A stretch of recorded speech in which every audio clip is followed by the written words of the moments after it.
In the foothills of the Blue Ridge Mountains lies Clemson University, a historic institution known for its regional academic prowess and recent refined athletic programs highlighted by success on the gridiron. This newfound prosperity has provided numerous opportunities and advantages for the institution, with each victory and winning season only increasing the school's notoriety on a national level, as well as within the community. According to NCAA's official statistics, since 2010, Clemson's average attendance for home football games has skyrocketed from just over 70,000 to now firmly over 80,000 attendees in the last recorded season in 2019.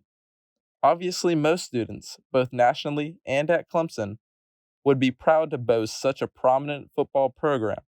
However, there are some unintended consequences and drawbacks which stem from these increases in attendance, especially at a university where there is an implied emphasis on more of a rural society relative to counterparts in the North like a Big Ten or Ivy League school. The parking situation for students, staff, and visitors alike is troublesome in the eyes of many, and not only due to this influx of Tiger football fans for 7 weekends in the fall.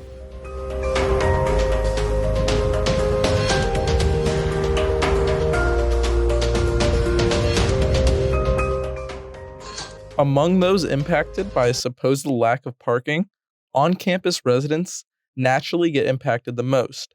To get a true feeling of the impact that Clemson's parking has on these students, I found a couple of people willing to express their perspectives. Hi, what's your name? I'm Ben. Ben, and do you go here to Clemson? Yeah, I do. Do you drive? Mm-hmm. Okay, what's the parking situation like here? It's pretty bad. Pretty bad? How so? There's no parking anywhere. No parking. Do you think that Clemson does a bad job accommodating parking for their students? Yeah. What are some possible improvements they could have? They could build a parking garage, add more parking. Perfect. Thank you so much. It was great talking to you. Hi, what's your name? John. John. Do you go here to Clemson, John? I do. Do you drive here? Unfortunately. Unfortunately. What do you mean by that? I have $673 in speeding tickets. Speeding tickets. What about parking? What's the parking like here on campus? $412. Dollars worth of parking tickets? Yes. And why is that? Because I can't find parking Because anywhere. you can't find parking. No. Okay. Do you have any suggested improvements for this? Public transit so that people stop using their cars. Doesn't Clemson already have a public transit system in place? Increased capacity as well as whatever, cat buses on the route. Gotcha. So just more public transit, make it more accessible to the average Clemson student. Yeah, if they had good stuff, I wouldn't even be driving. Gotcha. All right. Well, it's a pleasure interviewing you, man. Have a good one. You too. The impact of parking availability and controversy defined around Clemson's campus stems past just the students. Staff, including but definitely not limited to professors, graduate assistants, cleaning services, food services, security and safety workers, even parking services are all affected by the availability, or lack thereof, of parking on Clemson's campus. One staff member who graciously requested anonymity was so kind as to provide insight from a staff member's perspective. Parking here on Clemson's campus can be difficult sometimes, more so for students than staff. However, both can and will have their troubles throughout the year. The university is more accommodating for staff than students when it comes to the parking issue, but rightfully so. I think Clemson actually does a fairly good job relative to other schools and based on space alone, as we do have a bit of a smaller campus. There are many of the right ingredients when it comes to Clemson's parking issue, but they just aren't baked correctly. An example is the staff spots during the school day, which switch to student spots during the evening. But that idea falls short once you realize that other than those, students have practically zero on-campus parking spots for when they choose to drive to a morning or afternoon class. We've seen the perspectives of both students and staff when it comes to parking on campus, but to truly understand the extent of the implications, we need to next look at the point of view of Clemson's administration and parking services.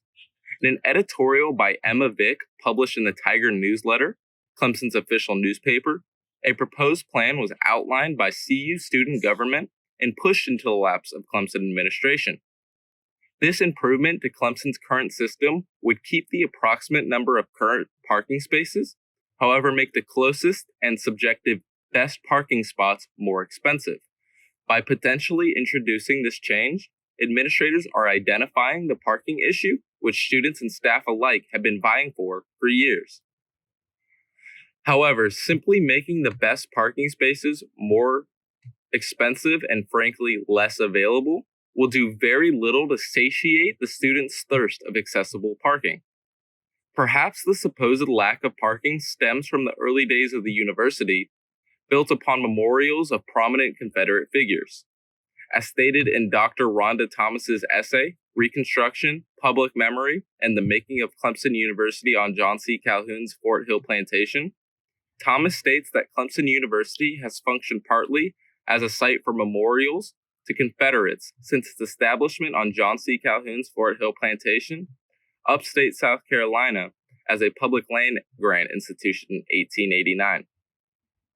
So regardless of Clemson administration's reasoning, there's a severe disconnect between their ideas and those of students and some staff. The most practical way for this to be resolved is for the decision makers within Clemson and their parking services to meet with or listen to student leaders and representatives to find the best overall course of action for all parties involved. Until then, students might want to invest in a good pair of walking shoes. I'm driving down an empty freeway, no waiting for the light to change. I'm seeing